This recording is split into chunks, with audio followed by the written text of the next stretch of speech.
On December 31st, 2018, towards the end of the year, in the first of three major space events that happened during this week, we have had a new milestone. The spacecraft OSIRIS-REx, operated by my alma mater, the University of Arizona, and the Lunar Planetary Laboratory, was able to successfully orbit around the asteroid Bennu. This asteroid is a milestone because while some asteroids have been orbited before, this is actually the smallest object that has ever been orbited. This rock is only about 500 meters across.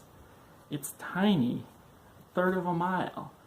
But we've been able to successfully orbit around this object. Now, the OSIRIS-REx spacecraft, it came and approached the surface of this world and was exploring it for about a month to try to figure out what the best way to actually orbit it actually would be. And so the scientists and engineers did the work, and they ran a bunch of simulations, and they determined that the orbit that it is in right now will be the most stable. They're still going to have to make some adjustments with time, but it'll be the most stable orbit, and as a result, they'll be able to get some great data. The OSIRIS-REx mission was always intended to orbit the rocket, and because they were able to get in as close as they were, they're going to be able to get better and higher resolution data than they would be otherwise. This orbit is only about 1.75 kilometers from the center of the world, which is 1,500 meters. In fact, the spacecraft will get much closer periodically. It's an eccentric orbit. Sometimes it'll be just 1 kilometer above the surface of the planet. We'll really look forward to figuring out what's coming up. So what they're going to do is study this rock, and they're going to be able to see it in super fine detail. Imagine this will be the relative highest resolution exploration of any celestial body ever compared to its size. We're going to be able to get the finest detail of any map of any planet that we have, which should be pretty neat. And they're going to figure out exactly where they can take the spacecraft and bring it down and suck up a little bit of dirt in what kind of looks like a hummingbird's maneuver, coming with a long beak that can push out air.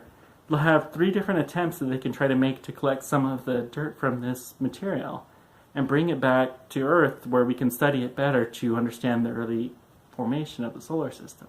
A couple of interesting things. Bennu is actually the object that has the highest chance of hitting Earth in the next 180 years, using all of the cumulative possibilities. Now, don't worry, it's not going to happen anytime soon. The first one of these possibilities is in 2175, still many, many years in the future, and probably no one alive today will be alive then. But this spacecraft OSIRIS-REx will be able to better track Bennu, and as a result, we'll be able to better understand where it is now, how fast it's going, and we'll be able to better understand the Yarkovsky effect, which will change the orbit of it gradually with time, and over the period of 200 years will have a significant effect.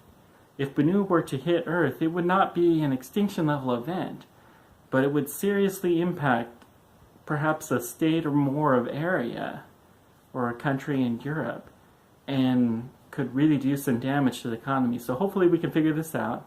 And if in fact it looks like it's going to hit Earth, we'll have plenty of time to make sure that we can fix it so it doesn't hit it. I look forward to seeing what comes from all of this, and congratulations to OSIRIS-REx, and thanks for all you guys do.